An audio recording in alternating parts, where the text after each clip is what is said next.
Hey guys, what's up? Hey guys, what's going on? I got a really good response from that last video I did on pre-workouts and what kind of pre-workout is good for what type of goal. So I've had a few more Instagram questions and a lot of that about other supplements as well. So not just pre-workouts, because I did state at the start, pre-workout is one of those supplements that I'd probably put last, and it's not a necessary. Like, it's only if you really need it, you're gonna jump onto it, where the other type of supplements, they're gonna be, well, I would recommend them before I would actually put someone on pre-workout. Okay, so the biggest things is obviously protein. Protein's that #1 supplement for recovery. So when you are training, you're tearing a lot of your muscles up, you're putting little microfibril tears within your muscle. Straight after that, well, your muscles are screaming out for recovery and fuel. And the quicker you can digest a meal after training and get that to your muscle, well, the quicker it's going to recover. The quicker you can recover, the quicker you can grow. So that's a good sign. So proteins, there are, if you type in protein into eBay, Google, anything like that, you're going to get 100 different types of proteins. And they're all going to look very different. So the breakdown, you've got your two main proteins. So whey proteins. Whey is a byproduct of cheese. So when they do make cheese, then from once all the milk comes out, all that stuff that's left behind is 100% protein. So they use that to then obviously flavor it, to make it taste better, and then sell it off for they used to give it away for free to bodybuilders until they worked out, well, they can make some money from this. So that's where we're left today with whey protein. That's your most common type of protein. That's the protein I've always used, is a whey post-workout. You use whey because obviously it's going to be faster absorbing. Within 20 minutes it's in your muscle. So anytime it's in your gut, it's going to be very fast absorbing. That's why whey is key, and that's why obviously a lot of bodybuilders and fitness athletes do use whey. So what I'm going to break down is you've got whey protein isolate, WPI, whey protein concentrate. All right, these are the two things you'll see thrown around a lot whenever you're looking at protein. Basically, to cut things down, they are the same thing. There's not too much difference, okay?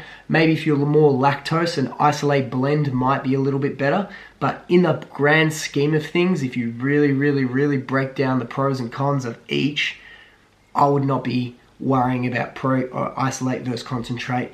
A lot of protein brands do blend those mixes anyway. So you have something like this one, Cellucor protein, they blend isolate and concentrate together. So you're kind of getting the best of both worlds. And they are all going to be hit in, once it's all digested, it's going to be pushed around the same way. It's pretty rare that you'll find a protein just purely isolate or purely concentrate. One will be a little bit cheaper, isolate's usually a bit more expensive and will have a bit better flavor. But a lot of the time, your big brands are going to blend them. So I wouldn't be losing sleep over isolate versus concentrate. All right, another one that's hit the markets and it's starting to get a lot more popular is whey protein hydrolyzed. So a hydrolyzed protein, okay, I've used these a few times coming into comp. So it is a lot faster absorbing. It's also a lot more expensive, and the idea behind it is that it's going to be faster absorbed into your muscles. So it's going to go in a lot faster. And yeah, obviously the quicker in, the better it's going to be. It's also a lot leaner. So the carbohydrates on a whey protein hydro will be heaps leaner. So you'll be usually under 1 gram, where a concentrate or a WPC will be about 3 to 5 grams. So they're still pretty low. So I'll only have that in the last 2 weeks before a show. I'll come down. Other than that, you're wasting your time. If you're not really close, and this is going to make the slightest, maybe marginal difference once you're under stage lights. Other than that, during all my off season, coming into comp to about the 2-week stage, I'll be on core whey. So the WPI, WPC blend. I'll be using that. That's not a problem, and I found that recovery goes. You want to choose a protein that tastes good, because if the protein tastes bad, and man, I've had some horrible proteins before, and I did not want to drink them. So if it's horrendous and you're like, there are proteins and I used to drink them, and I didn't realize until I started with Cellucor and actually how good their proteins taste. And I'm not even saying that just because they do send me a lot of product, but it is actually a really good protein. And if you don't believe me, go try it yourself. It will speak for itself. When I did try other proteins, they used to give me goosebumps on how bad they actually taste. These ones, not a problem, knock them down, and that 20 minutes, you want to use that 20-minute window. That soon, like I do it probably straight after I train. I'll go to water and it'll be straight in. Plus I use them for a meal, not meal replacement, a meal add-on during breakfast times and all those types, especially when I'm eating carbs. That'll speed a lot of the process up. WPC, Hydro, WPI, obviously a few names. Casein is another protein on the market. Casein's a nighttime protein, so instead of that 20 minutes that I talked about of the protein very rapidly absorbing, casein's a slow absorber, so it's a slow release over about a 5-6 hour period. So the idea behind it is when you go to bed, okay, you'll have something like a casein, and it's going to keep you sustained through the night, so you're not going to go catabolic throughout the night. It's casein I used to use like when I started training, because I thought, oh, I'm gonna need casein, I need protein, as soon as I wake up I need this, and this. I haven't actually touched it since. I know it does keep your metabolism firing, and it's a pretty good fat burner, because if you do take it and your body's still digesting all that, but it's not something I've relied on. And if you're starting out and you're starting to build a sub stack, it can get pretty expensive. Casein wouldn't be one of those highest things that I'd buy. It's kind of an add-on. It's good to have sometimes, but I wouldn't be like spending crazy amount of money if you don't have it. If you've got the money, yeah, go ahead. Spend caseins and spend hydros and stuff like that. But kind of pushing out to those guys that are only just kind of starting and you want a lot of value for a lot of kind of change.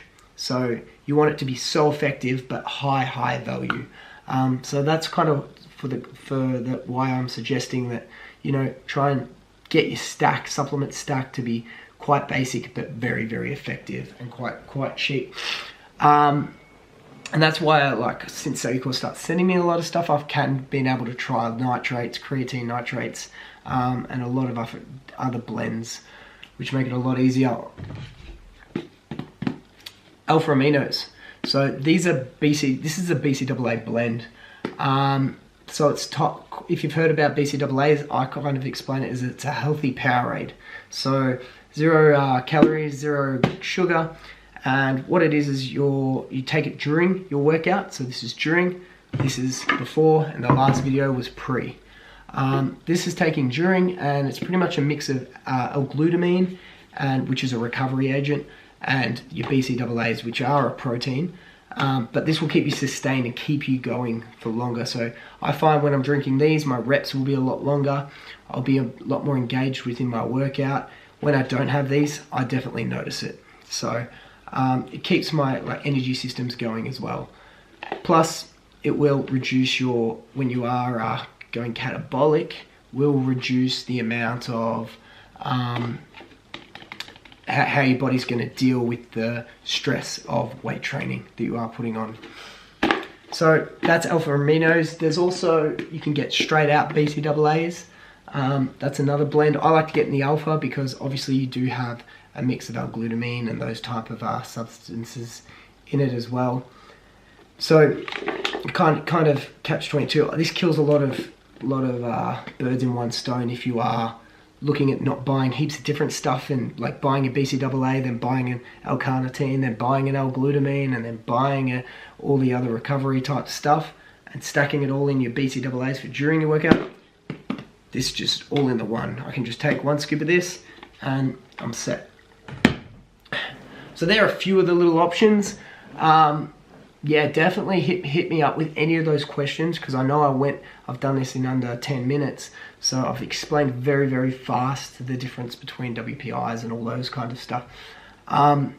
Definitely any type of questions or anything on proteins or that, hit me up, comment in this below, comment if it's on Facebook, share this out, because obviously it's one of those things when if you are starting out, and even if you're not starting out, a lot of people still know that they have to take protein but don't know why and what type of effects.